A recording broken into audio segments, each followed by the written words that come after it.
Hello, everyone, and thank you for joining us for episode 154 of the MeepleCore Gaming Podcast. I am your host, Tim Jennette, the Metal Meeple, and I'm joined by my co-hosts, George Breden and James Fitzgerald. In this episode, we talk about the board games Grand Central Skyport, How to Save a World, Sanctuary, and more. Enjoy the show!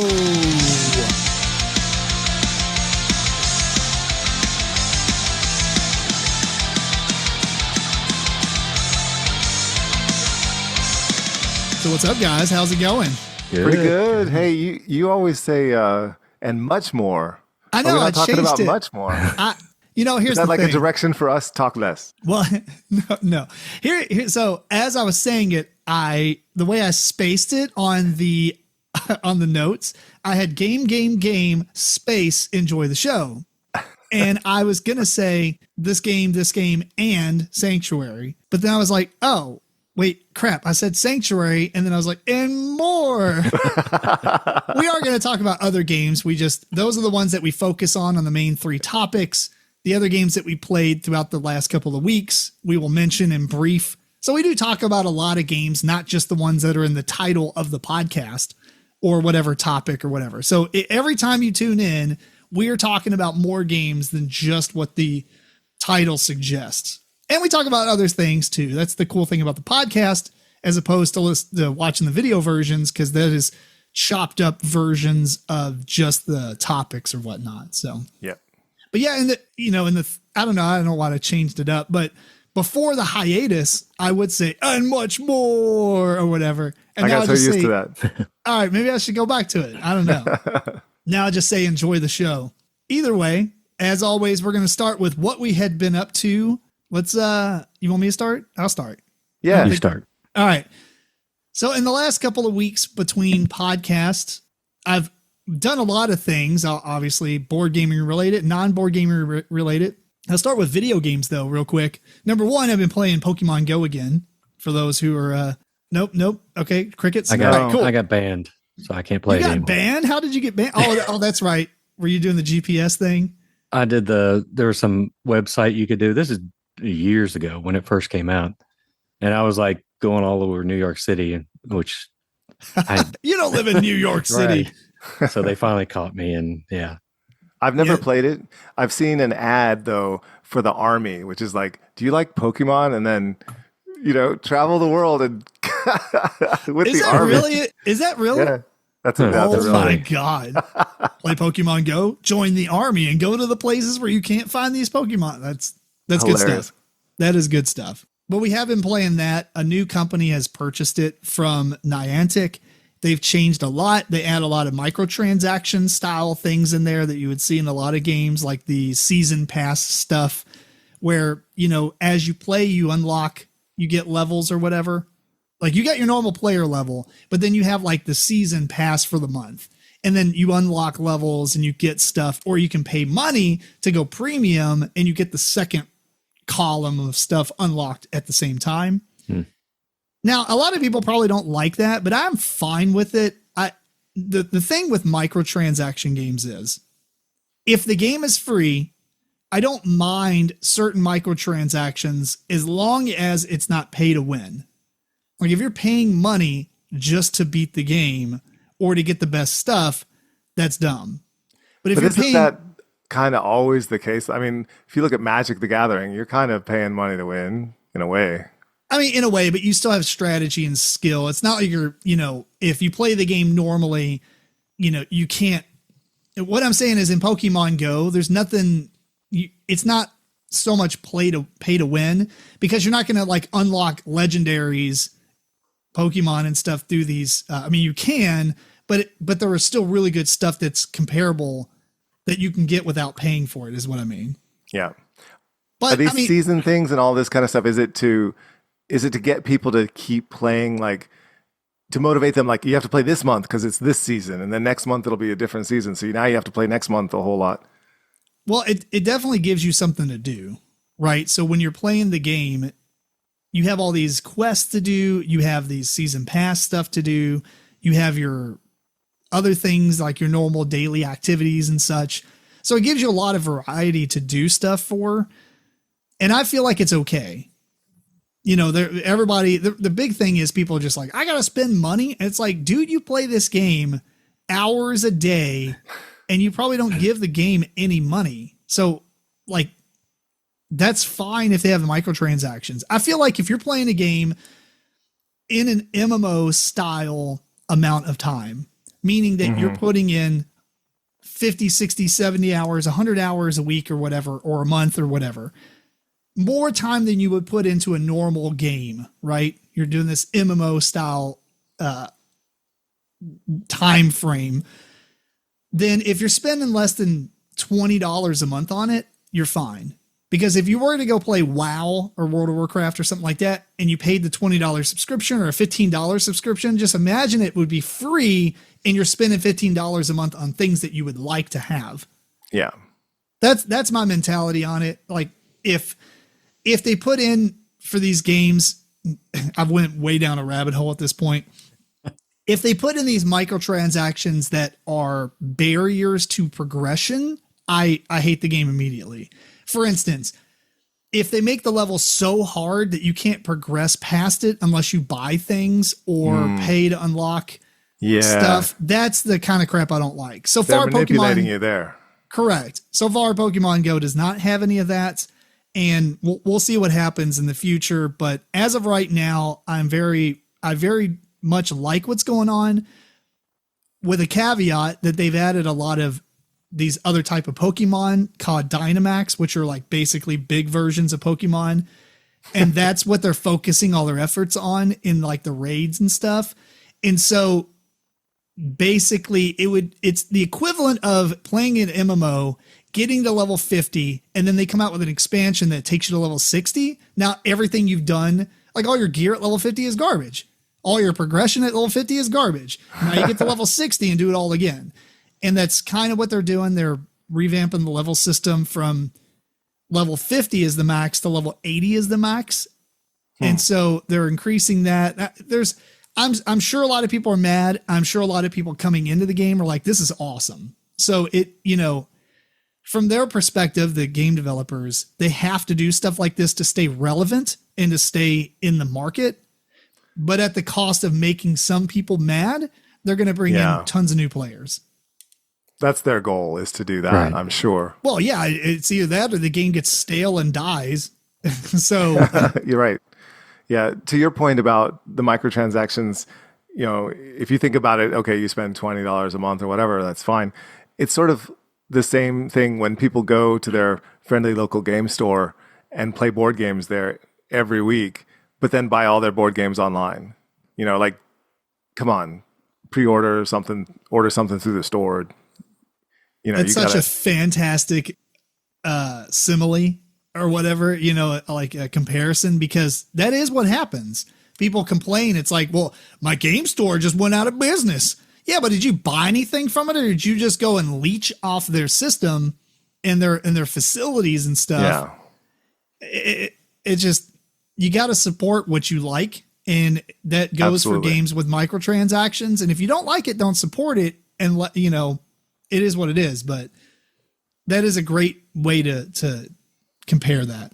Yeah. Past that, I got a couple of things. I got the PSVR 2.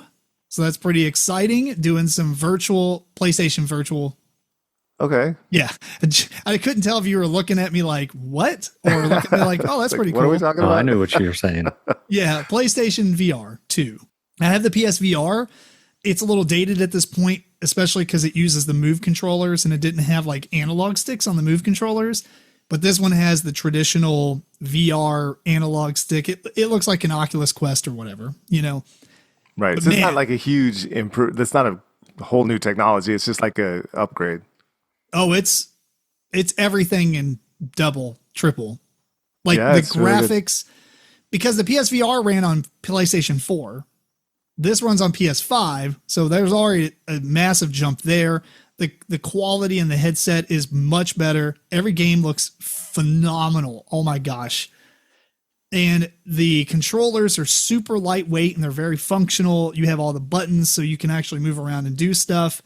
And it's been a very long time since I've actually gotten motion sickness from playing a VR game, because I kind of got my VR legs going. Yeah. But man, it's rough. It is rough. What are you playing? What do you play on there? Just thinking about it. Right now I'm playing the game that came with it, which is Horizon Call of the Mountain. Have you seen the Horizon games? Not at all. No, you're climbing a mountain, I guess. No, it's like these machine. I don't know the story because I've never really played the other ones. Dinosaurs. Yeah, there's like robotic dinosaurs, like robots have taken over the world, but now it's like so far in the future that it's the prehistoric age again, but instead of real dinosaurs, they're robots. And so it's very tribal. So you're walking around with like bones and armor made of different robots that you've killed and stuff. Yeah. So it's like AI created robot dinosaurs or something? Basically, sure. Okay. But this game you're using a bow and stuff, and it's really good, but you move around with an analog stick. And here's the thing. When you're playing VR, if you are moving in real life, or if you're sitting still in real life and moving in your headset, it is weird. You know what I'm saying?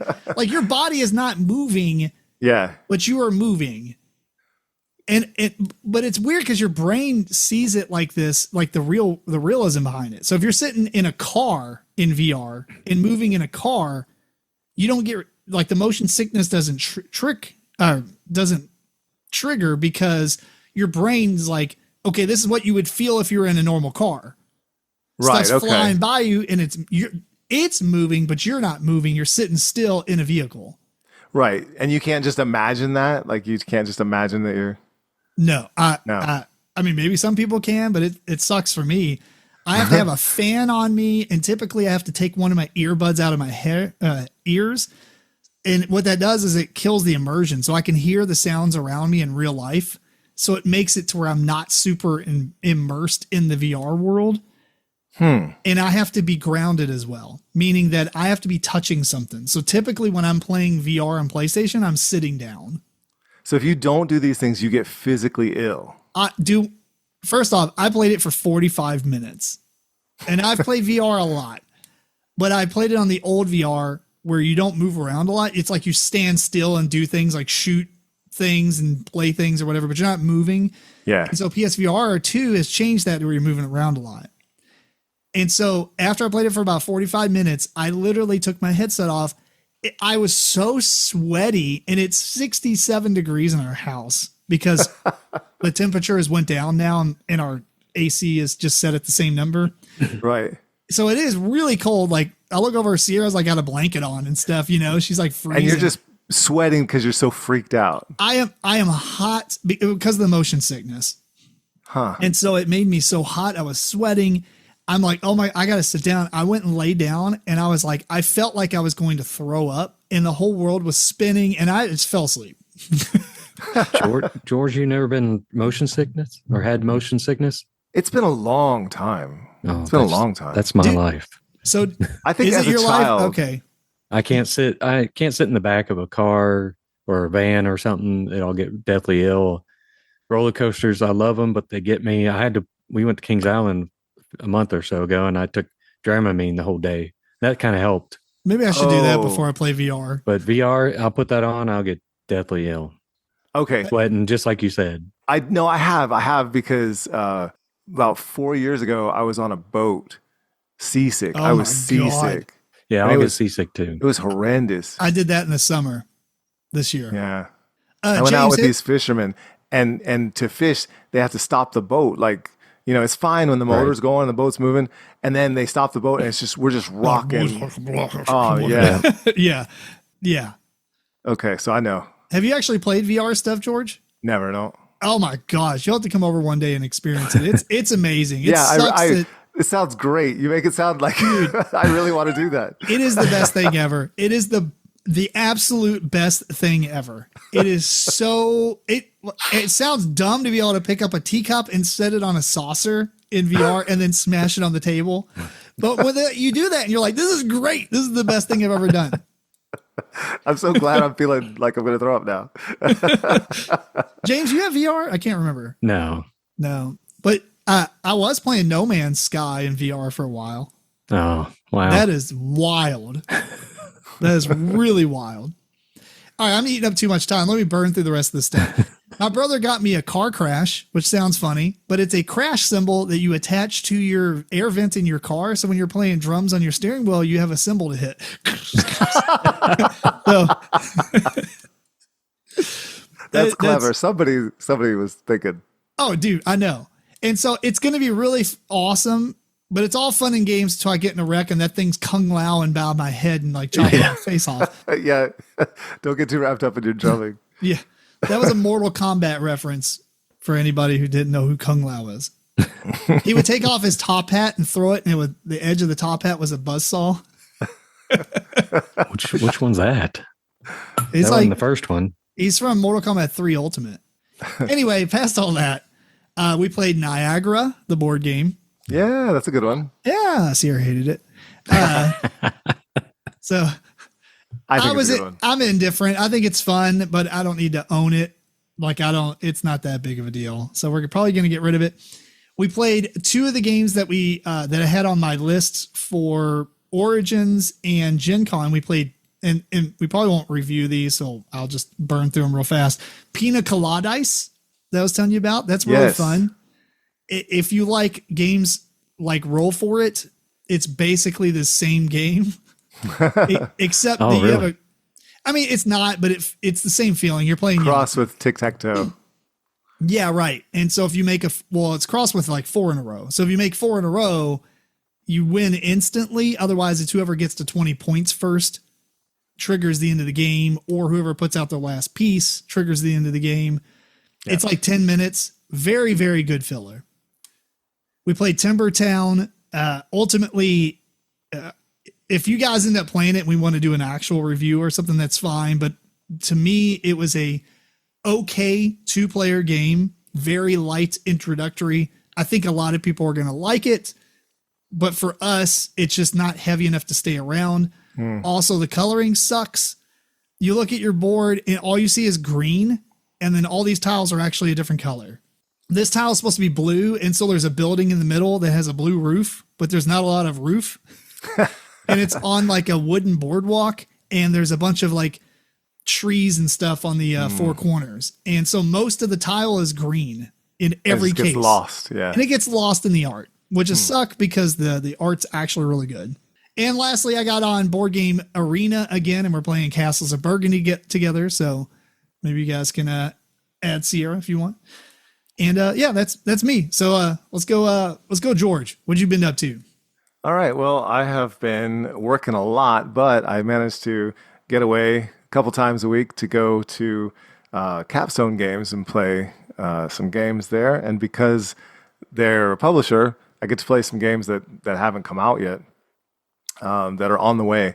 And one of them that I played is a very heavy game that normally is not the kind of game that I like. But I did enjoy this one quite a bit. It's called Forestry, and you're cutting down trees and then treating the lumber in different ways to satisfy clients. It's got a lot going on actually, but it's very straightforward and understandable. And I had a really good time with this one. This one's going to be a good one. Probably review it in more depth later on. It looks pretty neat. Yeah, no, it's the art is nice. The icons are clear. There wasn't anything that was tripping me up in this one. For the weight of the game, it played smoothly enough that I could, I was happy with it. And usually, that kind of stuff I'm not a big fan of. So yeah, this is a good one. Cool. And on the opposite end of the scale, I got a Kickstarter game in called Faekin, Faekin. That one is just you could play it with a deck of cards. It's really just a standard deck of cards in a way, but you have 0 to 10 and Jack through Ace in rank order in 2 courts, 1 winter court and 1 summer court, and you deal out the cards so that everyone gets 3 cards. They have to be from 2 separate courts, and then you look at your 3 cards secretly, and whatever your highest card is going to be your rank and the court that you're actually a member of, right? So then as you play the game, you just turn 1 card face down exchange it with whoever you want on your turn with a card that they give you face down. You look at them secretly, pass them back, and then whoever had the lower card flips it face up. So as the game goes on, you get some information about who has what card and whose card was higher than whose. At any time, somebody playing can hit this crown and sword, 2 cards, and then they give the crown card to the person that they believe is on their court who has the highest rank, because you want to crown them, and it might be yourself. And then you give the dagger card to the highest person on the other court because you want to off them. How many players is this? It can go up to 9 players. Oh, wow. Okay. Yeah. So you're dealing out 3 to everybody, and the rest of the cards are just not in the game. So, you might have an 8 in the winter, but you're actually the highest winter card just because of the crazy way it came out, right? So you got to kind of deduce it. And at first, when I read the rules, I was like, how is this a game? But when you're playing the game, when somebody touches that card and says, okay, I'm going to crown this person and kill this person, then everybody starts discussing it like crazy to try to change their mind, because they can change it. Only they can change it. And if they lock it in, that's it. So then you're all, trying to tell them what you think and why. And it's really good social deduction for such a simple game. And the art is gorgeous. Could you technically play this with a deck of cards? You technically could. You technically could, but you would miss out on the art. And the artist Jessica Apple, I just think is the gorgeous art on the cards. They're tarot sized. They're really nice. So yeah, I would try to find the actual game. But yeah, it sounds really cool. What was it called again? Faykin, like fairykin, Faykin. Oh, Faykin. Okay, I gotcha. Faekin. Yeah, I enjoyed it. Gotcha.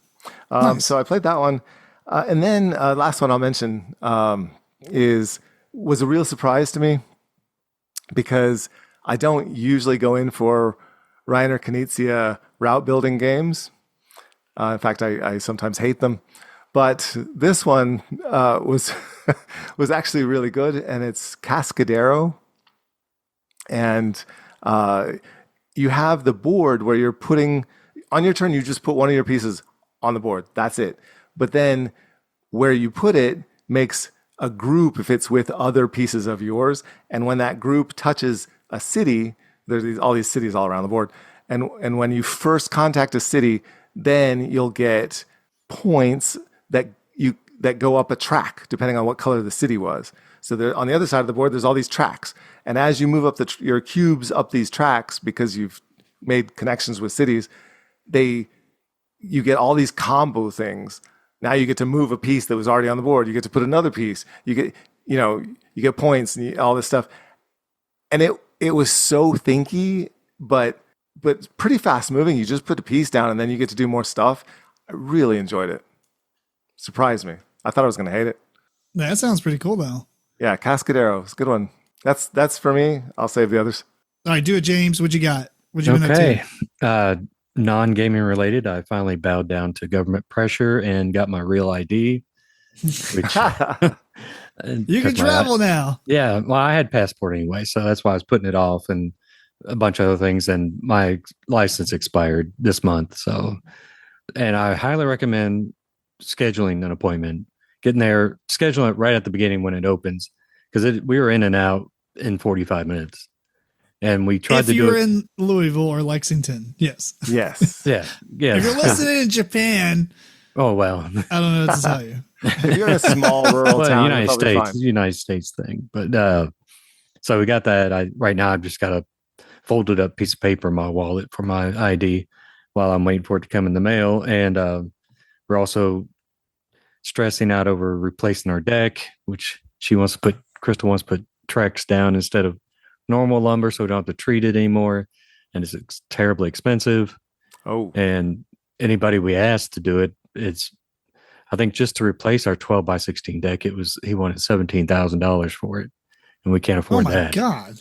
Do you mean for the Trex materials, or like materials and labor, everything? Yeah, everything. Man. And so to do it ourselves is going to be a few thousand, but it's going to be a lot cheaper than that. Then the Yeah. deck she wanted was going to be 36,000. So we're like, no, can't do Whoa. that. And That's a lot of board games, James. yes, exactly. So that's what's been taking up a lot of our time.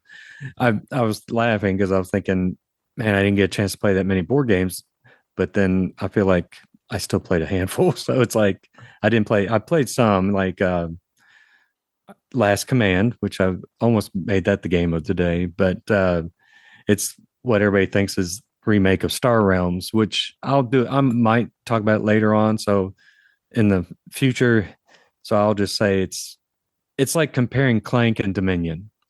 Yes, they very similar. They have deck building, you're fighting each other, but you're not really. It's actually Last Command was pretty good. And to me, it almost replaces Star Realms Spoiler. because Yeah, I was going to say, Star it sounds Realms- like you liked it enough to keep it around. So yeah, Star Realms, it might replace Star Realms for me because I've played Star Realms so much. It's like I'm kind of tired of it, done with it. I've got the app. It's like played Star that Realms 2.0. Yeah, it's not really it's not really because you're on a ship. In Star Realms, you're drafting ships and playing Yeah. ships. This one, you're just on a ship and you're trying to kill each other's ship and blow it up. Then my game group played our yearly Nemesis. I don't know if any of you played Nemesis. yeah, we have- that's always a blast. That's the best game. You gotta make sure you're playing it with the right people. You don't want anybody to get mad because there's a lot of betrayal and stuff. And we always Those are the best. laughing. Those are the best games, dude. Yes, we are. We laugh through the whole time. Like I said after the game, it's like if I'm laughing through the game, then it's a success. I don't care if I make it out or not. We played the new one, the Retaliation, and I'd call that Gateway Nemesis because it's kind of not as many rules and stuff, but it's still a little confusing. We kind of messed it up. We're wanting to play it again because one of the guys got caught in a hallway room where he couldn't make any more hallways to get out, and the queen was sitting outside the door. So he was just getting killed. He finally got killed. Then she came after me and killed me. But yeah, I mean, it's more like a tower defense Nemesis too, because there's it could be tons of aliens coming at you, but you have a lot of bullets instead of the old Nemesis. You don't have many bullets. This way you can spray that them. must feel different. Yeah, you can, because they get stuck in the hallway and you can just spray them with bullets. But Do you have a again, favorite? I keep saying aliens, that's trademarked. But that's pretty much what it is. Definitely. And I highly recommend it. I mean, if you haven't played Nemesis, definitely play it, especially with the right group. Like I said, my buddy stabbed me in the back at the end of this last one, and I laughed my butt off because it's it's the way it goes. Now here's my, he was like, he chose, this one you can choose your personal goals at near the end if you want. And he was like, okay, now my goal is this. And so it's because I was failing at what I was doing. So he knew he just had to get off the ship, and the mission goal had to fail, which I couldn't get it done because I misunderstood it early. I made so many mistakes in that game, but it was, like I said, we always have some fun. We always tell, and it's always story time from the previous ones we've played. It's really good. Nemesis, That's great. Highly recommended. Do you have a favorite version of Nemesis? Do you have a favorite? OG. I like the original one. Okay. Pretty much the alien movie on the Gotcha. ship. This one's on the ship too. I like this one. I'd say this was the second of the three. Then there's the third. The second one that came out was more or less aliens. You're on a base and you're trying to get out, and there's a Jeep or something you're trying to get to. It was good, but I like this one better because it's more modular than the other two. Like I said, and it's still it had different rules. It was pretty fun. I pretty much ignored my character.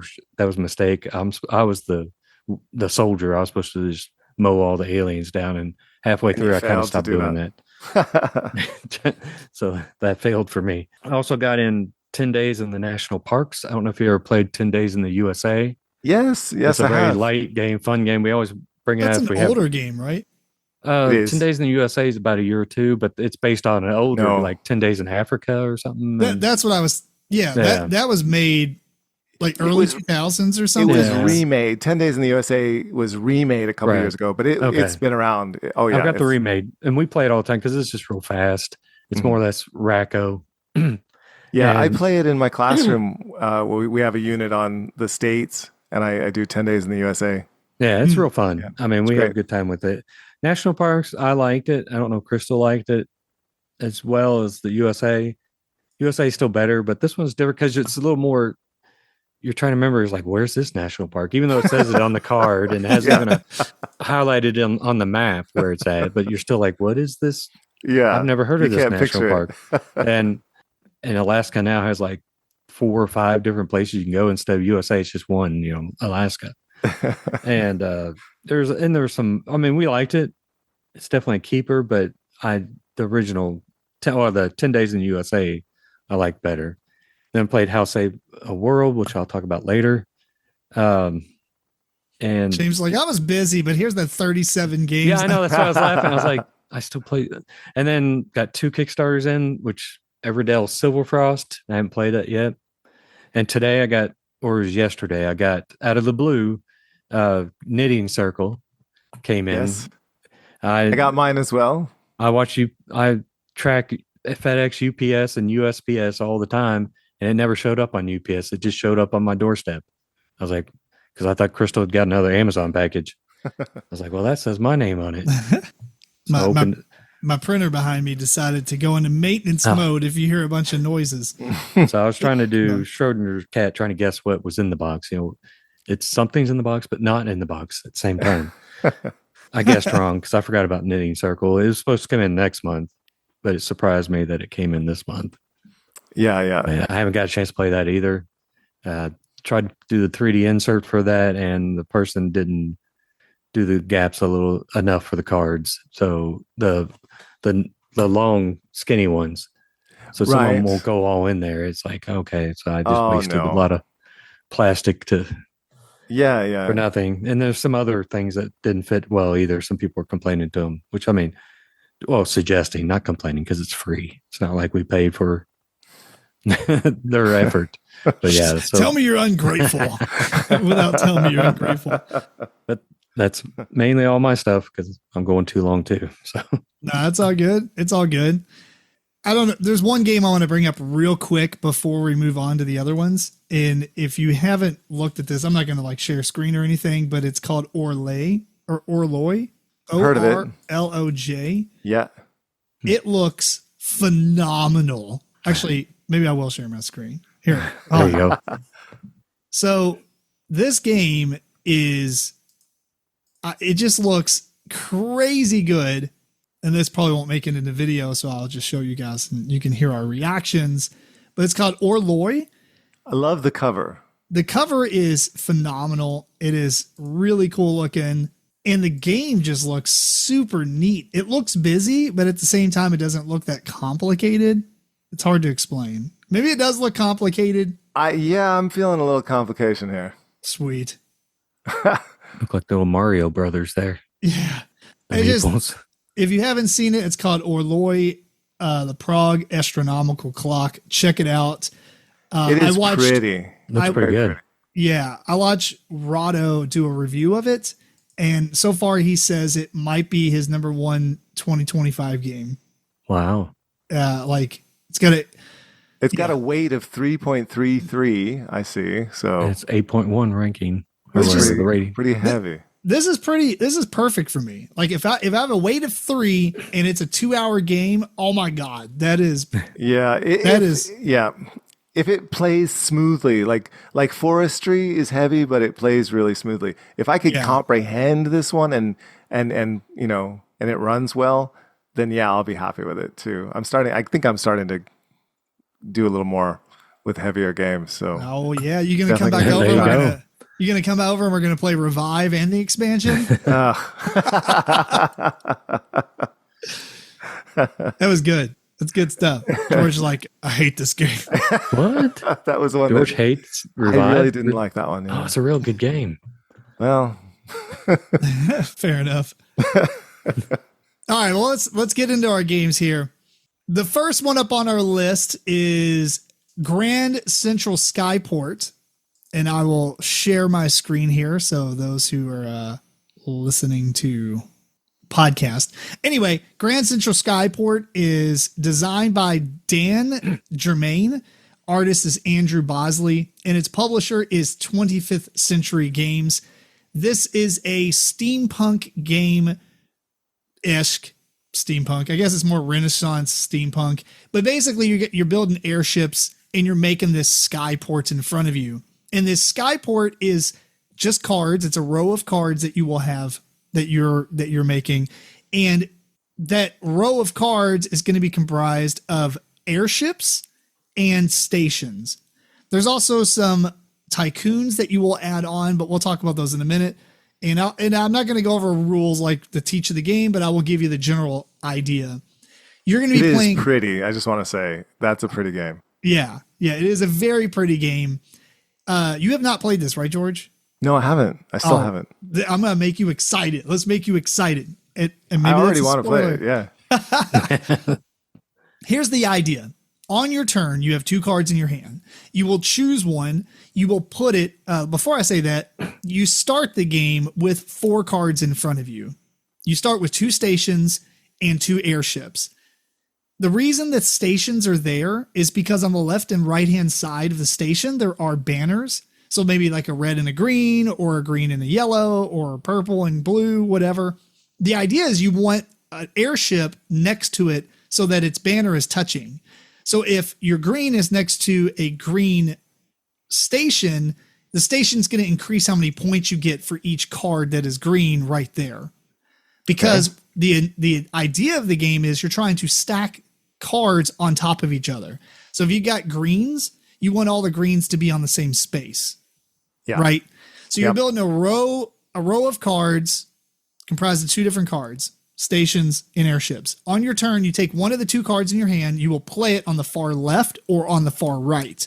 And then each card will have like what you should do with this card.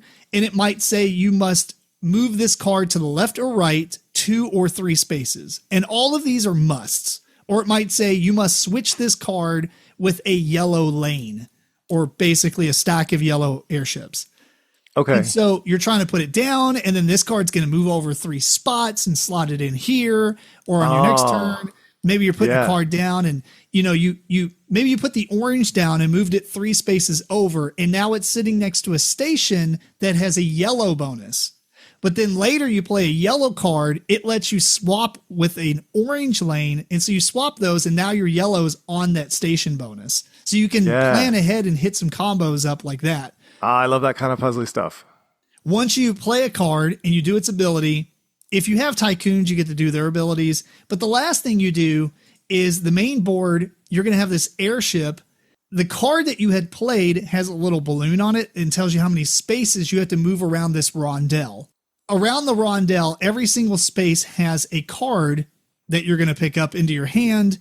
And so you're always going to have a hand of 2. Now, that's a caveat because there is a tycoon that gives you a 3rd card, but whatever. Some of these spaces, or actually all the spaces, have a secondary ability.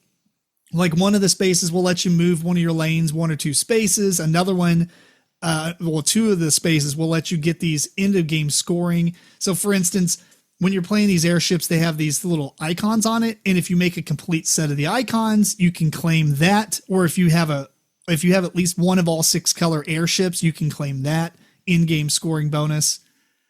And then, so after you move your airship around on this rondelle and do what the space is, and you get a card, it's the next player's turn. And you just keep going around and around until the airship deck gets to basically the 8th card from the bottom, because at the beginning of the game, you're going to seed this ending card like on the 8th from the bottom. So you finish the amount of rounds, or you finish turns, the round, and then everybody gets one more turn and then the game ends. Last thing I'll say is the tycoons, when you get the tycoons, they will slot onto the station that you have, which will further increase how many points the station gives for the cards next to it of the colors, banners. But also it has abilities. And some of them will say, anytime you play a blue airship, you get to do this stuff. Or anytime, if you have airships with tickets on them, it will increase how many spaces you get to move around the rondelle, stuff like that. One of them will give you an extra card in your hand, so you always have 3, which is nice. But it sounds pretty powerful, yeah. Yeah, it's pretty powerful, but it's not like amazingly broken or anything. Okay. But it's good. And so, yeah, that is Grand Central Skyport. Basically, at the end of the game, you're going to look at each of your lanes of airships and score them. So this lane, I have 3 cards, and it's the number of cards in that stack times the number of victory point symbols that show up. So some of the cards have like a ticket or a compass or whatever, but you may not want those because they don't increase the scoring of that stack. So it's a fine line of what you're going for, but they do trigger off the abilities of your tycoons. And once whoever has the most points wins. So yeah, so you've got these what did you call them, stations where the balloons go next to, and if they match the colors on their banners, you're scoring for them. Let's say you have like a red station in this picture, you have the red station, and then across from it you have a yellow station, and then there's orange balloons in between. So red and yellow make orange. Is that part of the game? No, yeah, I mean there's no color. Red and blue. I got a purple. Yeah, no. You could. in this example right here, this stack of orange airships. There's 2 airships, and there's no victory point symbol. The victory point symbol is this little star. So these 2 orange airships are next to this station, but the station has a red banner, so it doesn't get the bonuses. The orange airships don't have any victory points on them. That stack is worth 0. Right. That's sad. This yellow one is worth 2, but then you get another 1 and 2 from the station that's next to it because it does have a yellow bonus, and there's a tycoon attached to it, which gives you another bonus. So this 1 card is worth 4. So ideally, you want to get a lot of yellows. I mean, there's only like 8 airships out here, so it's probably really early on in the game. But you want to get a lot of yellow airships and do things to get them next to each other, because once you activate the ability, like it says, move this airship 3 spaces. Once you move it, once you have fully resolved the effect of the airship, if it's next to a card of the same color, it jumps on top of it and it forms a lane. Okay. So you're trying to manipulate where your things go so they can end up stacking automatically on top of each other. Yeah, yeah. So you feel like the possibilities for these kinds of really clever combo plays are pretty high here. Right, there is. And then when you're looking at the board, the main board where all the cards are in that circle, you're trying to say, man, I really want another blue card for my blue stack, but that blue card doesn't have an ability that will let me get that card onto my other blues easily. So you have to plan ahead and be like, okay, well, if I put this yellow out here, then I can move it into position, which will be next to the blue. And then when I put this blue out there, it says switch with the yellow. So now I can switch the blue and the yellow, and then the blue is next to the blue stack, and they combine into each other. Yeah. Oh, that sounds good. The crazy thing is, it's really not even a heavy game at all. No, it doesn't. It doesn't even look like a heavy game. No, but it looks satisfying to do that kind of stuff. I think I would like this one. Be honest. To be honest, I bought this at Origins because Tim hyped it up before Origins there. And so more of the sight unseen, I kept looking at it. I was like, I don't know about this game. And I read the rules. I was like, I still don't know. Then when we played it, it was really fun. I mean, the rule book, I don't know, Tim, if you found it lacking, but I thought the rule book was it needed work. There were some confusing parts. Like I know I ended up with 2 skyports next to each other. I was like, I don't know if that's allowed or not, but in their rule book, it tells you nowhere if that's allowed or not. Yeah, I think it is allowed, but you're right. It's one of those things where if it happens, is that okay? It doesn't explicitly say it's not. Right. But one of the, I think the rulebook did a fine job for me. There is a couple of things that are in the rule or that aren't in the rulebook that should be clarified. One of the spaces says you go to the space and say that space has a red card on it that you're going to pick up into your hand. Well, the power of the space says that you can move any lane in your skyport 1 or 2 spaces that matches the card that you're going to pick up. Right. So if it's red, okay, cool. Then I can move one of my reds in my skyport 2 spaces. But there are wild cards that can be there. And so what do you do? And it doesn't define that in the rule book. We just been playing it. If it's a wild, you get to pick the color. And I would assume that is probably what the actual ruling is from the company or publisher or the designer. That's what I would say. Yeah, but it's not very defined. There's a couple of other interactions that happen that's not very defined. If I let me tell you a few things about the game that I am kind of like, first off, I bought the deluxe edition. You got that too, right, James? Yes. Absolutely unnecessary. I agree. And here's the weird thing. The tiles or the tokens are acrylic and they look amazing. I'll show this to you guys, but it won't make any sense for the podcasters, listeners. The standees for all the airships are acrylic. Okay. They look amazing. Yes. Those aren't even the deluxe components. Aha. The deluxe components are these airships that are miniatures. I can't find any pictures online. I should have uploaded pictures that I took, but they're miniatures, like 3D sculpts. Okay, and you don't need them if the standees look that good. Dude, the standees are fantastic. As a matter of fact, anybody listen to this that's a publisher, these standees are amazing because they are dual layered. So it's a layer of acrylic with the print on the back, and then they put another layer of acrylic on the back side. So unlike other standees where they're printed on one side, it's like when you look through the acrylic to the painting, it looks good. But if you turn it around, you're just looking at the painting without the acrylic. Yep. That's crap. This is fantastic. This double layer acrylic. I mean, I don't know how expensive it is to do, but it is fantastic. The deluxeified part though, these tokens that I was talking about earlier where you can get them as in-game scoring stuff, those are also dual layered and the start player token is. But still, these are so unnecessary. These aren't shuffled or in a bag or anything. They just sit in a stack. And when you go get it and you put it in front of you. And it's kind of like, they look good. Yeah. But it's deluxing things that don't really need to be deluxed. And if you wanted to, you could just get those coin capsules and put them in those, couldn't you? That's basically what they look like, but they are really, really high quality. I mean, I look at these things, I'm like, oh my God, like if I played Quacks of Quedlinburg or something and the tokens were made like this. Yeah, that'd be amazing. Yeah. Dude, that would be so awesome. Yeah, I played with the acrylic standees. I didn't play with the ugly sculpts. Same here. So the deluxe components don't make any sense to me. I think they just deluxe things to deluxe them, and they didn't really need to be. Like you could have just added those acrylic standees and been like, "Here you go," and the basic ones were cardboard, and I would have been like, "This is awesome." Yes. Yeah, the acrylic was. Yeah, you're right. It's very pretty. It's just amazing. I don't know why they put the starting Skyport names on the acrylics and not the sculpts, but I ignored those anyway. We just randomly took our own. The only reason you need that is because the starting cards and stations that you start with, past that, it doesn't matter. It's just your color essentially. But other than that, I really, really enjoyed this game. We talked about some of the rules issues that we had in the rule book.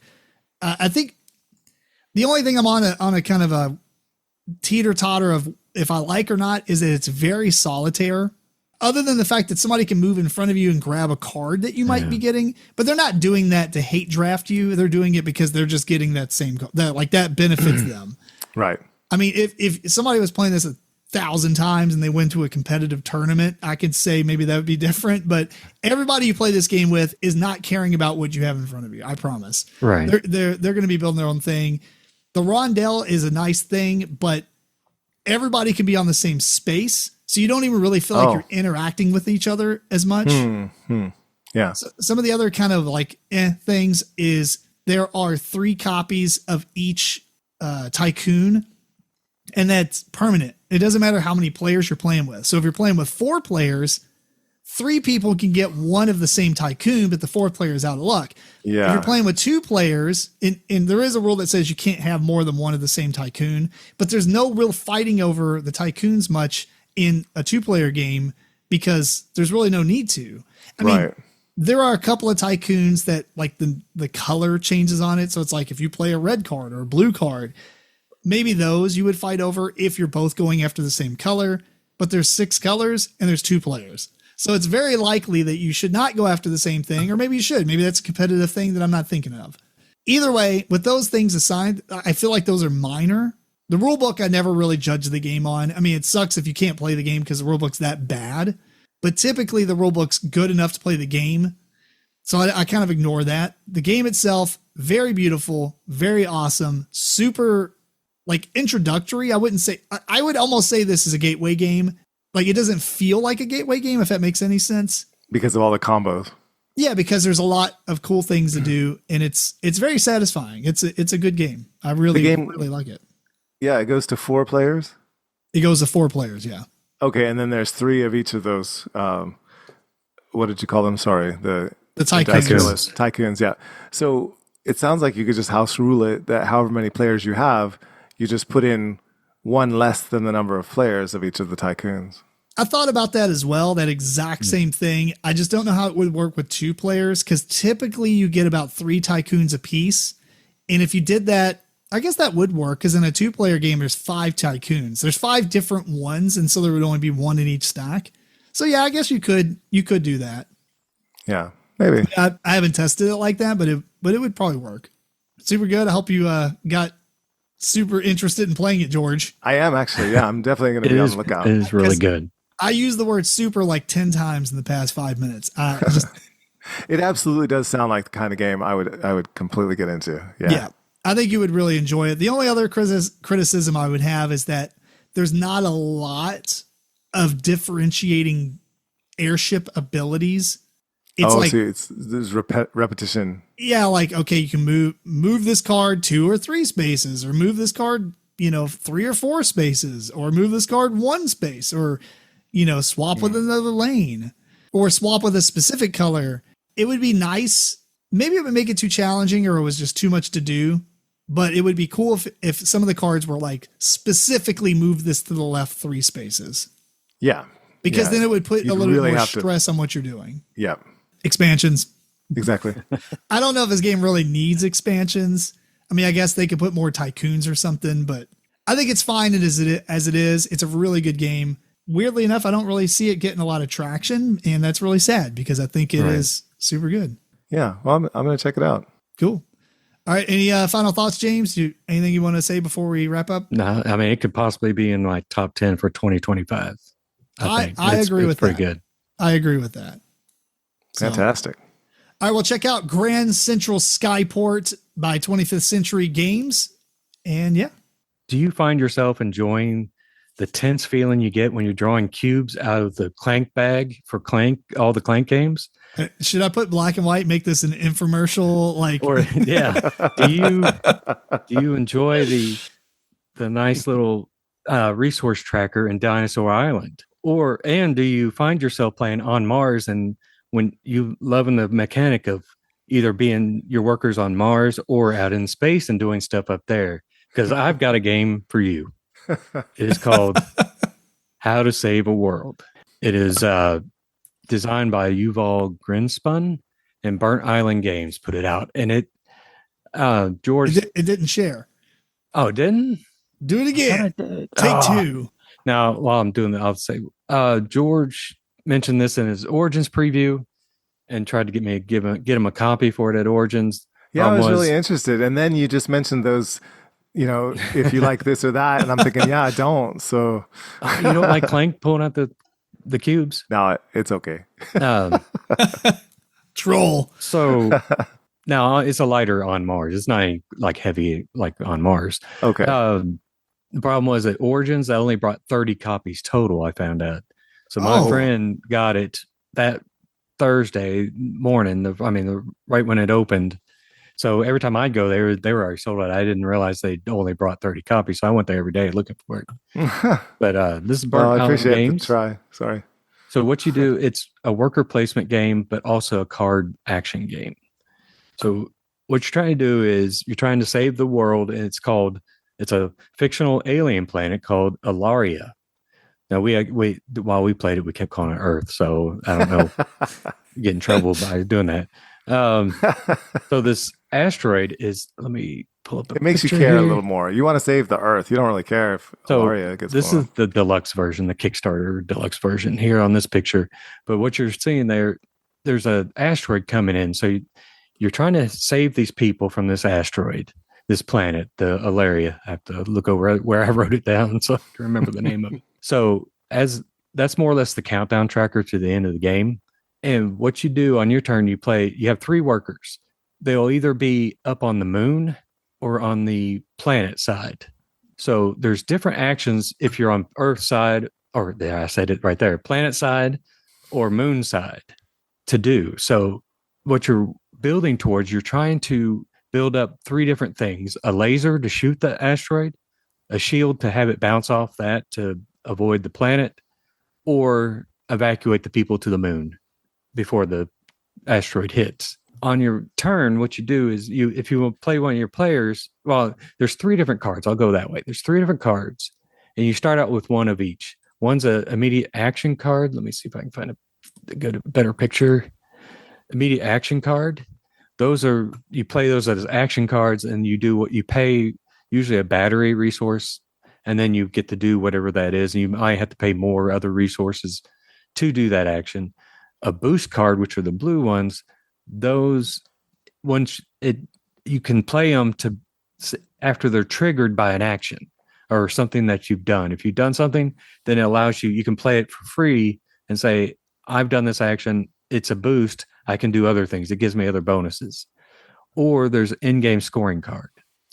Now the way you play cards is you discard them, and you can use they have tags on there, and there's 3 different types of tags.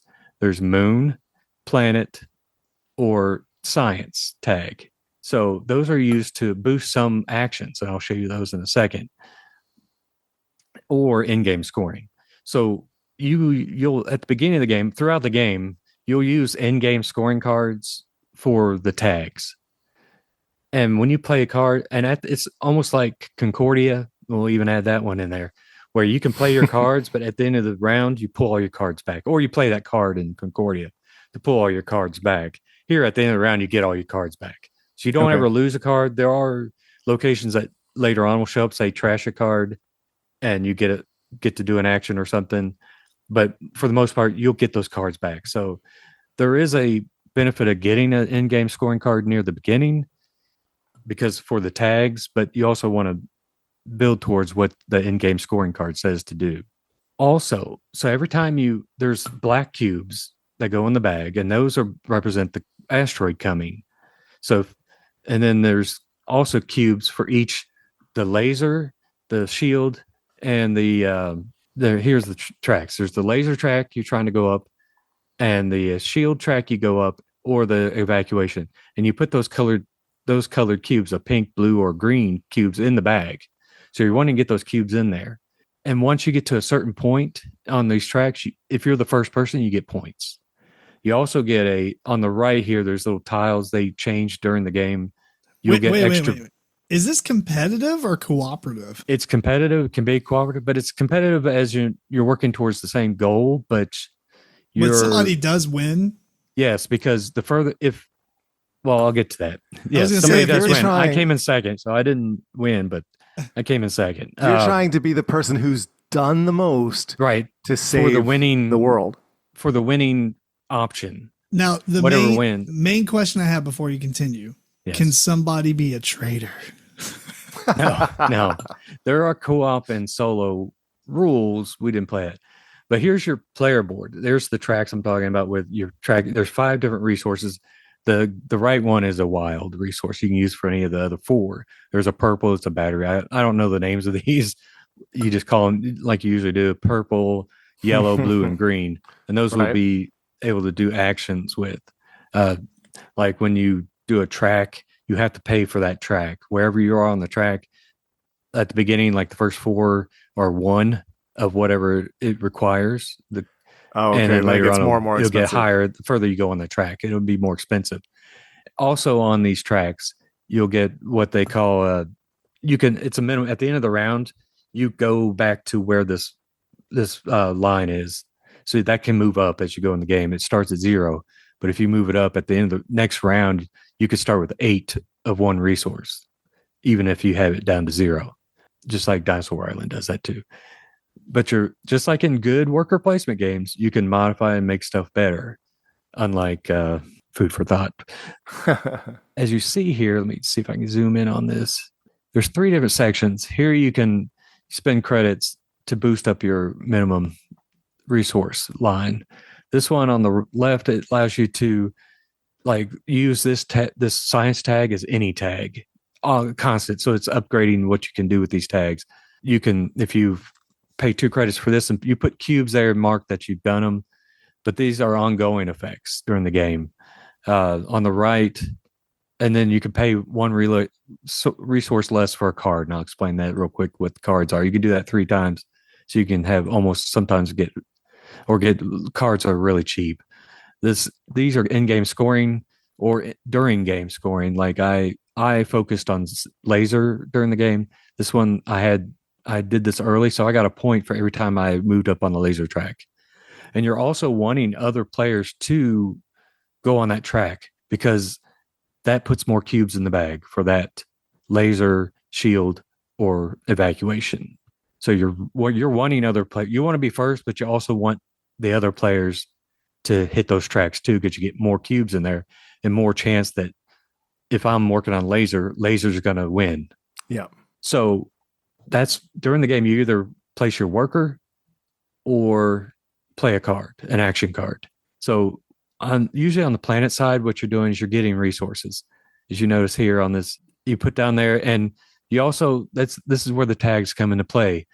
Here it shows 2 blues times the planet tag.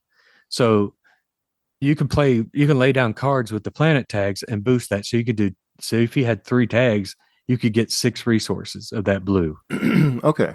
Or if you do 3 here, you can get 3, but notice there's a little ship icon here. What that means is next round, that worker is going to go up to the moon. And the moon has the same symbol there, and it's going to go back to the planet side. So that's how you get the workers back and forth. Okay. Because planet side, this is where you buy cards, get resources, and boost the evacuation track. The moon is where you boost the laser and shield tracks if you want to do it there. These are here on these left. You also that's where you improve your player board. And then later on, as the asteroid goes down the track, certain spaces, things happen. You add more black cubes in the bag, or you add a new location to the moon, because you're more or less terraforming the moon just in case you have to evacuate up there. So there's more random locations up on the moon you can go to. I see the asteroid is massive. How do you know what space it's actually on? Is it on a stand or something? I was That's just on a about stand. to ask We didn't that. play the deluxe version, so it was just a cardboard one that was you just put it on the circle as it goes down. Did it have the tail like that? Yes, it's that big. But you don't really care. You're caring what's in front of it or where it's at. I see what you're saying. After it passes, you don't care what's behind that. And notice these numbers at the bottom. That's at the end of the round. At the end of the round, you draw cubes, like in Clank from the bag. And that tells you how many cubes to draw. So at the end of the round, the asteroid moves 1 no matter what, 1 space. Right. So this is opposite of Clank. Clank, you want to draw the black cubes out because it's the dragon cubes. It's not your cube. It's not damaging you. This one is the opposite. You don't want the black cubes to come out. You want the colored cubes of what you're working on to come out. And I'll pull up the picture there. I thought I had, yeah. So this is the track with the cubes. This is in game, so ignore kind of in game because the black cubes don't go there until the end of the game. So you're trying to get your color up. Now on that track, you see this little asteroid symbol. That's game. If one of those tracks get there, the game ends. Otherwise, it ends when the asteroid gets to the planet. What you're trying to do, like you said, you're trying to build up. You're trying to go further on the track that you think is going to hopefully win. So at the end of the game, what happens is if nothing was triggered here after you see the championship trophy, that means that track won the game. So whoever gets furthest and second place gets a lot of points. So what you do at the end of the game is you draw immediately when the game ends, you draw 10 cubes and you first put them on. And you're drawing it only for the laser. You do the laser first and you just keep the pink cubes or the black cubes and you put those in there. Yeah. If at the end of the game, the 10 cubes, you get the red to go up to the championship trophy, laser wins. Otherwise, there's places on the board. You move cubes down to the blue, and you do it again. You draw, and you're looking for blue cubes. So if the blue gets to the championship, you create the shield, and the asteroid bounces off the shield. Otherwise, no matter what, you evacuate the people to the planet. So it depends on which one wins. How many points you get, and that's what sequential. First red gets a chance, then blue, and then finally. So green. it is random. So if you don't like any randomness, that's the random part. Because I put tons of pinks in there, but there's tons of blacks. There was tons of blue. They were hitting green hard, and we barely had near the end of the game any green. So it was more likely that was going to come out. Blue ended up winning. I had done laser. And that was the difference in the game. I had also as a backup just hit the in-game scoring cards at hard, so I had a bunch of them in my hand. Well, if blue wins, the track blue wins. Right. It's not the blue player. You're just saying that all the blue cards or something that you have, get points. The track is whoever is furthest. It's talking about this track right here. Oh, okay. So there's two different tracks. I got you. Right. There's one track that you're putting cubes on. And one there's is another track your token that you're moving up on. Yeah. And whoever's the furthest ahead on this track, if that's the winning track, you get like 12, 16 points. I can't remember what it was. And you don't instantly win. You get lots of points. You get lots of points. Yeah. So you're wanting to be as high. But as you notice these numbers, this is how much it costs later on. It gets up to 7. And these are the bonuses you get when you perform that action. So what's your verdict? What's your verdict? What do you think of it? Also, go ahead. Real quick, the paying of the cards, you pay when you buy a card. There's a action spot for it to buy a card. You have to pay the number of resources for that color of the card times the number of cards you have in your hand. So if you're buying 2 cards, let's say I have 4 cards in my hand, I have to pay 4 of that resource to buy a certain card. If I want to buy 2 cards during that turn, I'll pay 4 the first time, then 5 the next of whatever. So, you got to keep that in mind when you're playing. I really enjoyed this game. It's really fun. It's you have to try to plan ahead. I didn't even mind last round. I got stuck with all my workers on the planet side, and I really needed to be on the moon side. So, there is a spot that allows you to move to the moon on that turn automatically. But the problem is you don't get to use that person that round. So they go up to the moon, but you're planning for the next round. There's an upgrade on your player board that allows you to move to either planet or moon and automatically do an action. So if I had done that, I didn't activate that slot, so I didn't get to do anything. So that kind of hurt me at the end. I'll tell you one thing I immediately noticed, which kind of made me think. This game looks good. The components look great. But it's using traditional meeples for the player pieces? Or is that like a prototype? Prototype. I actually like that. I was going to give it praise. Deluxe. This is a deluxe. These are deluxe ones. We didn't play with that. I'll try to find that real quick. I thought I had it. Yeah, here's for those normal. Listening, we're using pictures off Board Game Geek. And, right. And thanks for those people who put pictures on there. I put tons of pictures on Board Game Geek, so use my stuff too. But what I was getting at, though, is that's prototype. It's weird. I haven't seen a lot of board games use traditional meeples in a while, and I never really thought about it until I was looking at these pictures you were showing. Like, do y'all think that too? You miss them. Yeah, I miss them. Yeah, I think you're right. I don't see those very often. You're right. Now it's all this custom pieces and stuff. Right. They're like little ships. Yeah, that's fine. Which is kind of weird because they're workers. A ship is a worker. It would have been better if, there they are. There's the generic ones. Oh, okay. Retail version, I guess I should You're say. right. Meeples would have been better. I think the Meeples are cool. Or something with Meeple with a space helmet on or something. You're right. Yeah. But that didn't take away because you didn't really pay attention to it. True. It's too busy trying to strategize. But like I said, the winning track, the shield track, is what won the person the game because he was ahead of that. So well, tell me some things that you like and don't like specific. Worker placement. I like worker placement, and this does a great job at that. I like the tracks. Actually, there's not much I don't like. I wish I had more cards. The cards also, the action cards will allow you to do stuff that are on the board. You still have to pay the cost, but you don't have to go to that space. So that helps a lot with playing the game, because you can say, well, I'm playing this action card.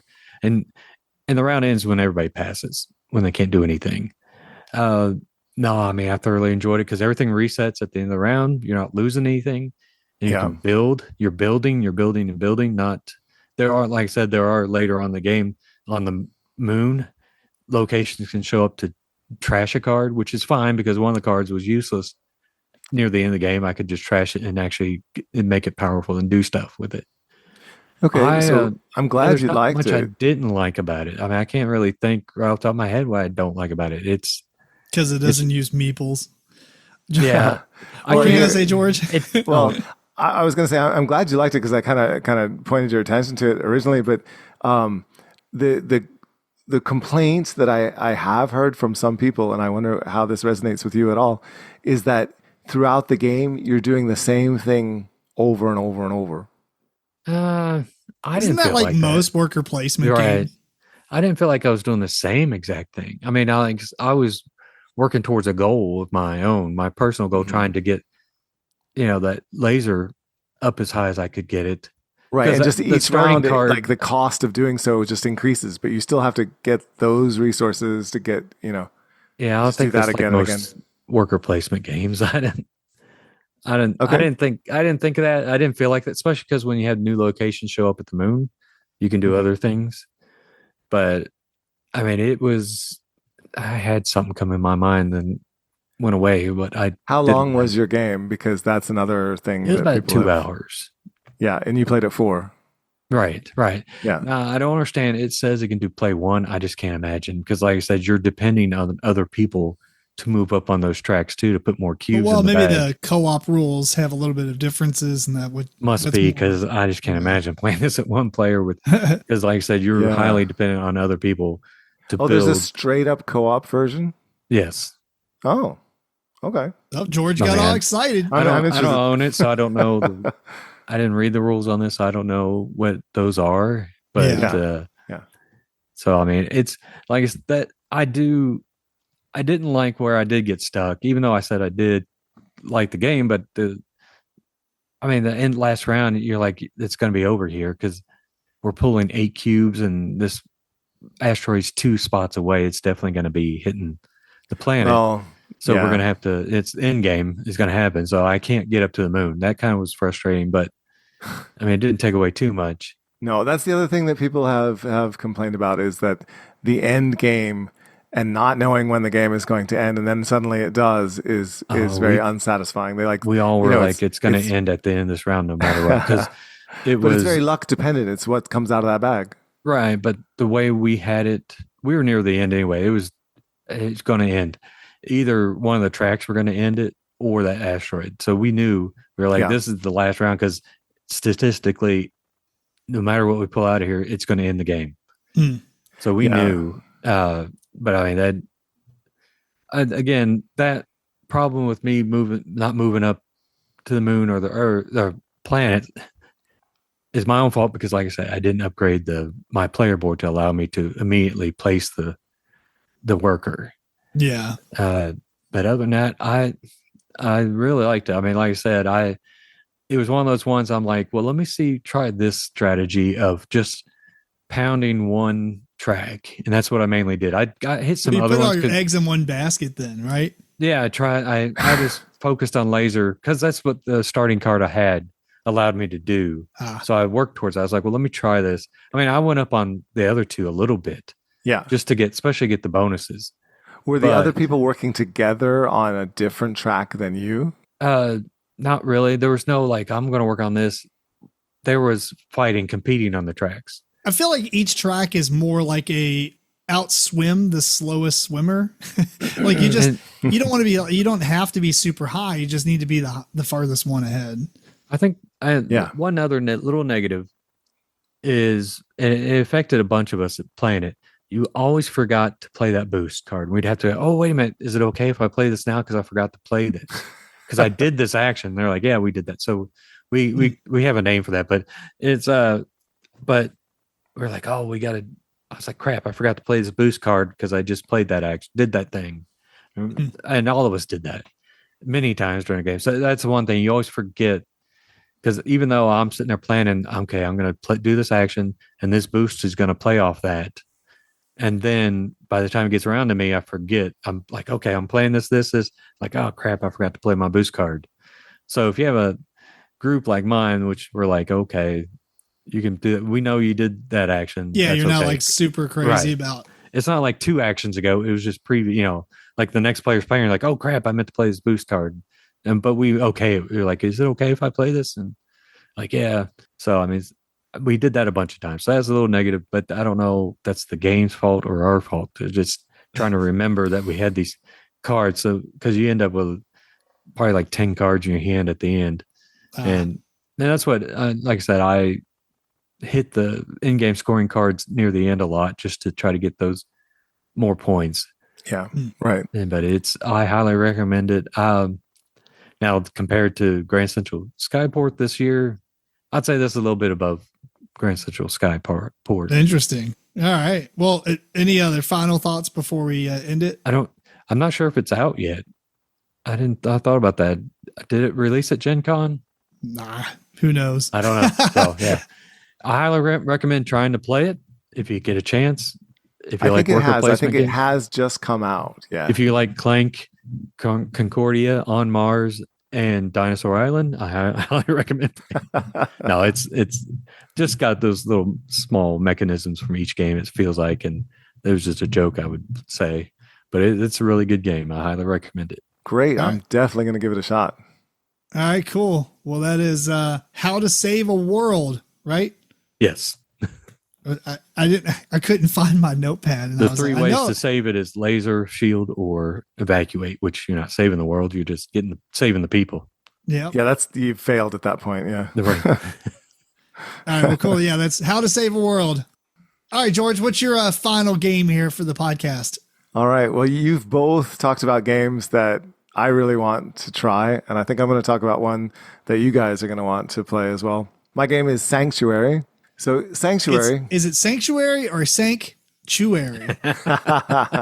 They broke it up like that to show you the shape of a tile. Well, hold on. Before we even begin, is this the box cover? Yes. My This understanding is is stupid. yes. Keep going. I'm sorry. That is the stupidest looking cover. I'm going to say it. That. If you thought the new Quacks cover looks stupid, that's terrible. Just wait until you see this. I don't like this at all, which sucks because all the art on it is good. And it's just like, It is weird that they're like kind of coming out of the tiles and it is dumb. This is the dumbest looking cover. Which is worse, that cover or that he's got 61 unread messages and 283 unread I've alerts. tuned that out by now.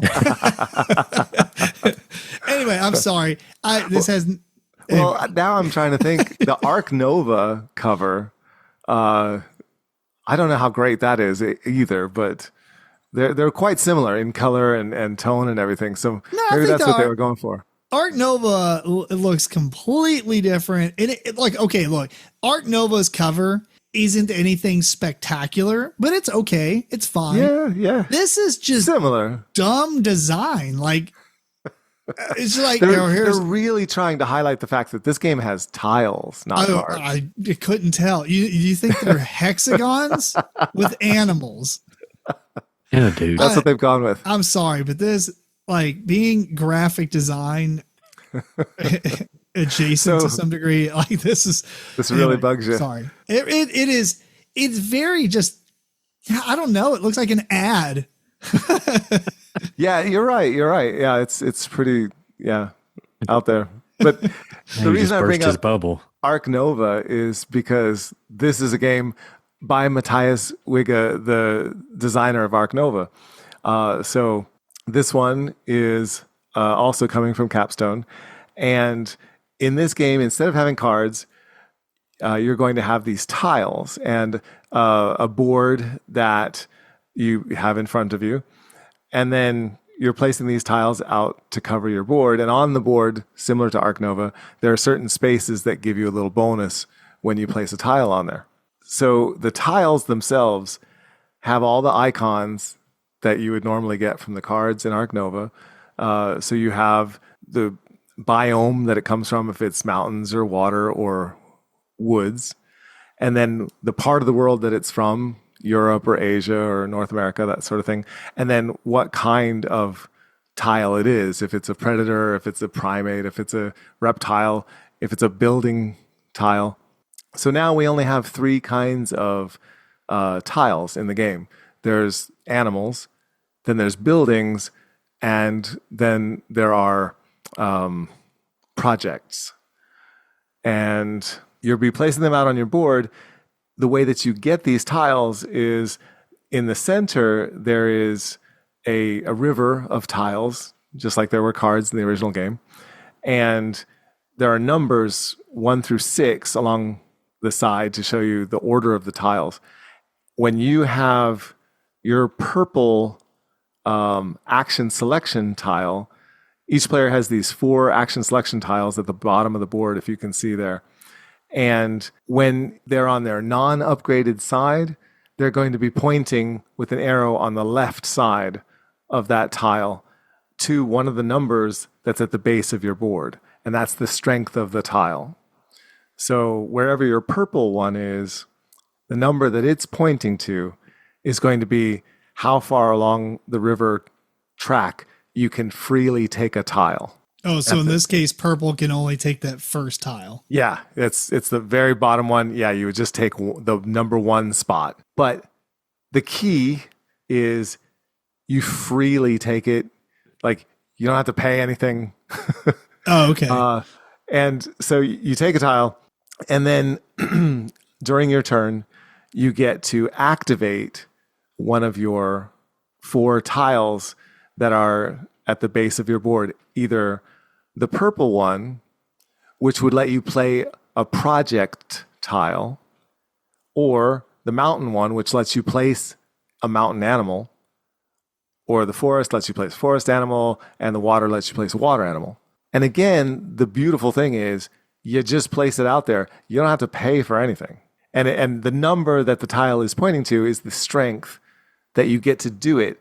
So if you had a number 3 strength forest animal, and your forest tile is where this one is, pointing to the number 3, then you get to do that. You get to activate that tile, just place your forest animal out onto your board, and then the tile that you activate moves out and around to the left-hand side and pushes everything else down 1 to the right, just like before in Ark Nova, changing the order of the tiles, changing their values. And then you get to, for free, play a building if you meet its requirements. So if you had a building tile, they'll always have some kind of requirement on there. If you satisfy those requirements, then you just get to put that on your board as well. Then you get to check to see if you have met some other requirements to get bonus points. Those are called conservation achievements. And there's a board that is the conservation board. At the start of the game, you take 10 tiles that have various icons on them, shuffle those up, select 5 of them, and put them at the top of this board. So you might be, during a game, trying to get North American icons into your zoo. Or maybe you're trying to get reptiles, or you're trying to get herbivores, right? There's going to be 5 altogether. What you can do is you have these 4 tiles that say 2 times, 3 times, 4 times, or 5 times. And so you get to decide when you play those out. So let's say you had 2 North American icons in your zoo. You could put out your 2 times conservation ticket and put that into play, which gives you 5 appeal points. Or you could decide to wait until you got more North American things in your zoo. You got 3 or 4 of them. And then you play your 4 times and you get your, I don't know, it's, 10 points instead of 5, 10 appeal. So is it like a one-off or like a one-time scoring thing that happens? But Yeah. You choose when it happens? For each of those tokens, you're going to put 1 2 times out if you have it. You're going to put 1 3 times, 1 4 times, 1 5 times. Yeah, just one in each. Yep. So you decide which ones you're going for in which order, which is nice to have that sort of option as you go. And the other thing is you have these tokens that are conservation activation tokens. When you do certain things, you'll get those, and they count as an extra wild of anything. So when you get some of those, maybe you spend them right now. I've only got 2 North America icons in my zoo, but I have 2 of these conservation activation tokens. I'm going to throw those in, and I'm going to put out my 4X on North America because altogether now I've got 4. Or should I save those and use them for a different thing, right? So that makes it nice. You have so much flexibility with how you go for those bonus points. The tiles that you have, they give you appeal as well.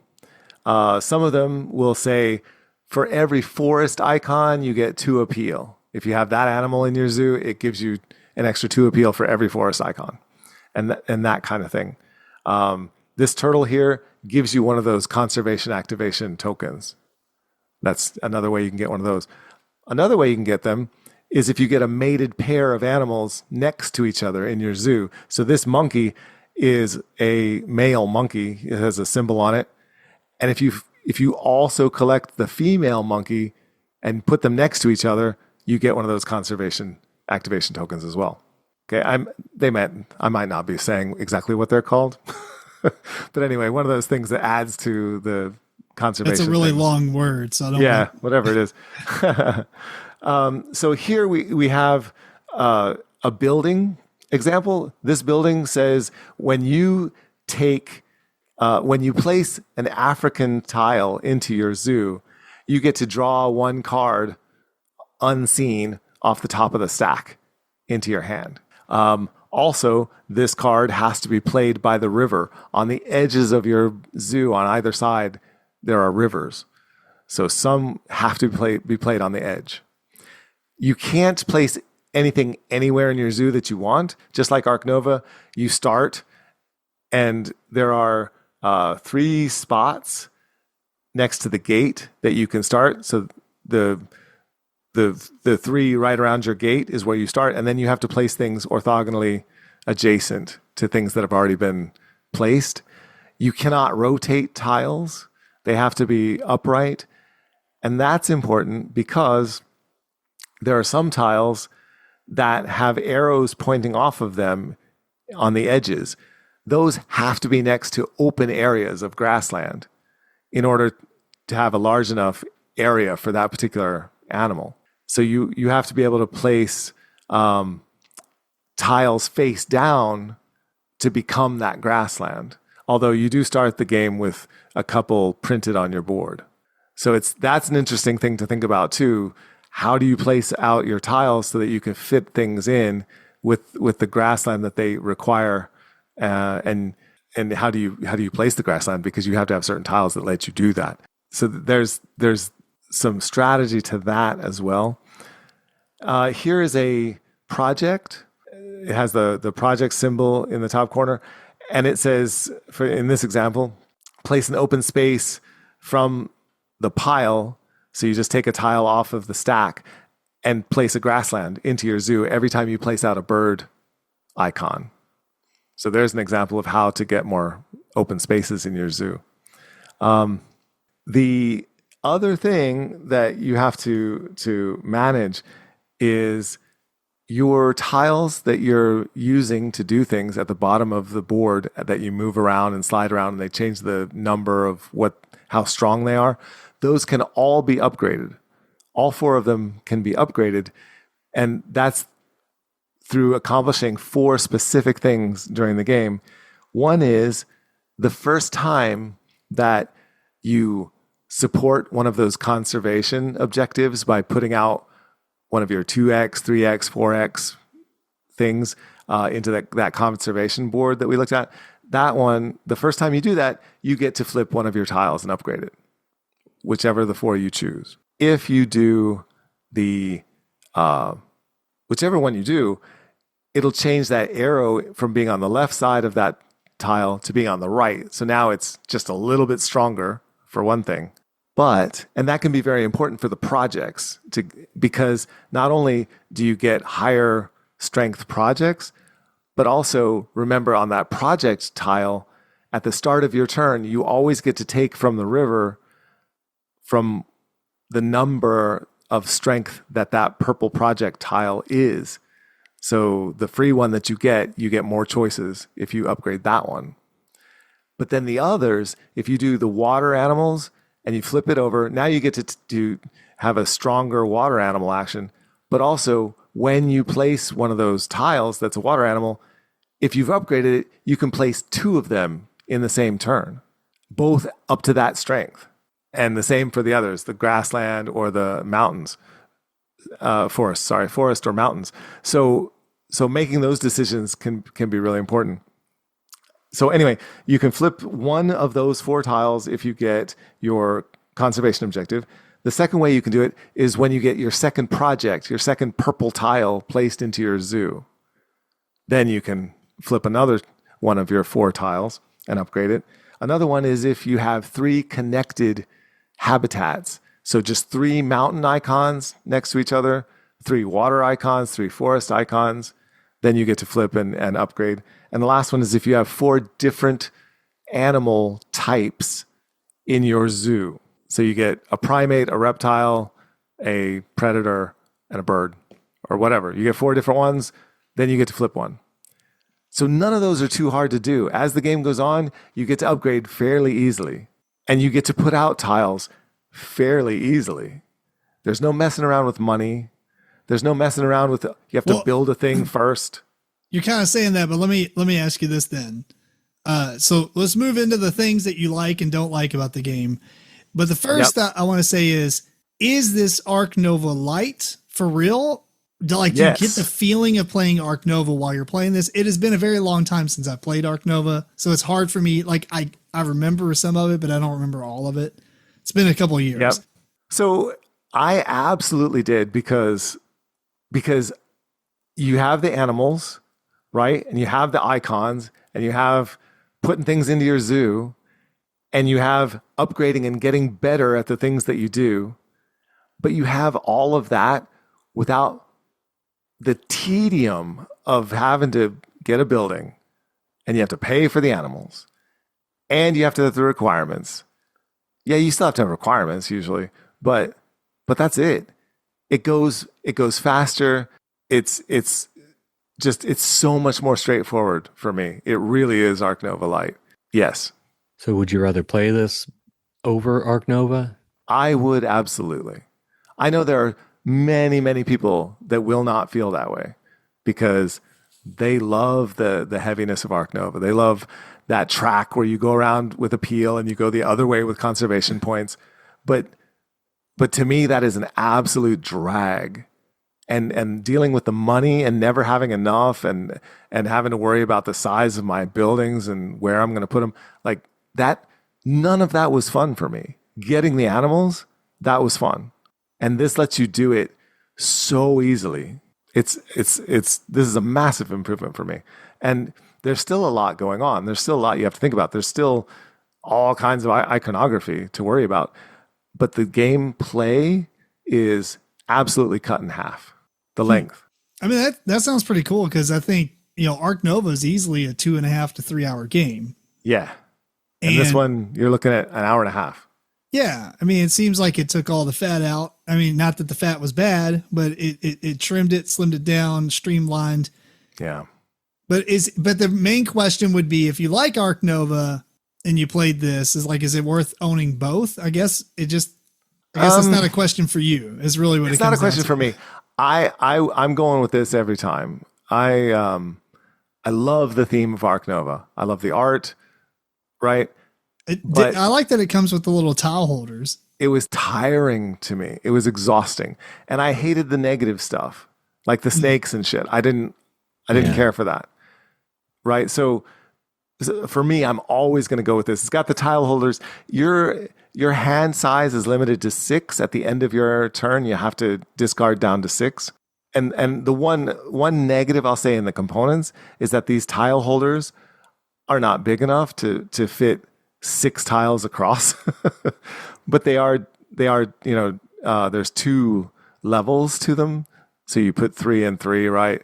But the ones in front will block a little bit of the stuff in back. It's not a big deal. You know what the tiles are. You've looked at it. You don't have to be looking at the tile the whole time. Staring at them 1,000 times. It's not, yeah. I don't think it's a big deal. It's just in order to get it to fit into the box and everything, they weren't long enough to be 6 tiles across. The tiles are fairly good sized, which is also nice. Yeah. So far, I like everything you say. The only thing I will mention is that little track that you're saying where you put your points to get all those points for the 5 different tiles or whatever. What's it called? Yeah, it's conservation. It's conservation. Yeah. That board looks achievements. That board almost looks like the different color squares you should punch out. You know what I'm saying? It's just to show, okay, for the blue player, have they done this one? Have they done that one? Have they done this one? Right. And at what strength and at what level? Right. Exactly. But when it's blank, when people, I guess at the beginning of the game, when players haven't put anything out on it, it looks really just prototypey as in comparison to the rest of the game. But you're right. It does. It looks very, very plain. Yeah. Yeah. Now, but the is rest that of how it looks in person? It is. Yeah. It's just I didn't know those if that colors. was a prototype. No, it looks like that. And it's just functional. It's really not meant to be pretty, this particular board. So they could have made it pretty though, just like the box. Anyway. Yeah, I got you. The design choice there. Yeah. I can see where you're coming from, but it didn't bother me in the game really. That's just a place to keep points, Cool. Yeah. It's, I there's think a it looks massive cool. number of tiles as well. Yeah. Massive. It's a very large stack of them. I'm looking forward to it. I liked Ark Nova. I don't think it's a game I needed to purchase, but maybe this is more of what I would like from it. So, any final thoughts though? Let's do that. I was thrilled with it. I'm absolutely going to get this.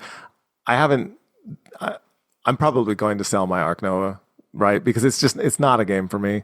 That's this fair. one is much more the sort that I like, and I think that this one has just as much room for expansion in terms of you can just add more tiles. You can add more marine tiles, or you can add different kinds of animals and whatnot. This is what I'm going to go with for sure, because it's just 2 or 3 steps more simplified, and it's just more fun to be able to more immediately start getting things and putting them out on your zoo and feeling good about that. Scratches the same itch with less, I guess. Cool. Yeah. All right, James, you got any final comments on this, or are you good? I'm good. I want to try it, but I'm not sure. Yeah. I think there's a lot of people that really, really like regular Ark Nova, and they get into all the crunch, and those people probably aren't going to want to have both, right? But maybe they do for players that don't want that level of complexity. Man, I played Ark Nova on Board Game Arena a lot, so I mean, I'm not sure why I have a copy of it. I've never played my copy of it. Well, that's not the game's fault, though. Yeah, that's my fault. No, we played it. I came over and we played yours. But as far as me and Sierra came over and we played it with with Eric. Yeah, a So long time ago. It has been broken in. Yeah, I forgot about that. Oh, one more thing I should mention is the way that the game ends. There's a few different ways the game can end. One of the ways the game can end is when somebody fills their entire board up. And the first person to do that gets a token worth 10 appeal. The second person to do it would get 5. And everyone, not just the second, but everyone else who does it would get 5 instead of 10, which can be, pretty significant.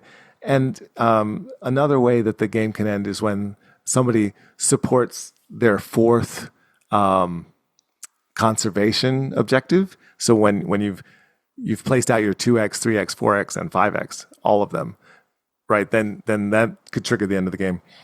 Or if the pile of those tiles, which is a huge pile, all run out, because you can discard them during the game as well. They can get discarded for various things. If that pile actually ran out, then that would trigger the end of the game. And at that point, everyone has one more turn, which is also nice. You don't feel like, oh, it's just suddenly over. You still get to do a thing, which is I like a lot of games where it's like finish the round, do another turn, or do another round. Because that's what it is, yeah. If you get caught off guard, you at least have one or two things that you can do. So. Yes. Yeah. So, yeah, I really, really have nothing bad to say about this one. I'm picking it up. I'm hoping for more expansions to do marine stuff and whatnot, but I'm really happy with the way it is right now. And the one thing I was extremely sad about is that I did not get the otter tiles. And that'll probably happen a lot, and I'll be sad every time. Well, that is Sanctuary, and that's by Capstone Games. All right. Well, I guess that's the end of the episode, unless you got anything else you want to say. You good, James? George? I'm good. All right. Doing all right. Good stuff. All right. We're going to wrap up this episode. We want to thank you again for tuning into episode 154 of the MeepleCore Gaming Podcast. This episode was recorded on August 29, 2025. Please send your questions and comments to meeplecore@gmail.com. Follow MeepleCore on your favorite social media platforms, and check out the video versions of the show on youtube.com/MeepleCore. Until next time, this is Tim Jennette, the Metal Meeple. George Breden. And James Fitzgerald. Keep on rocking and rolling dice.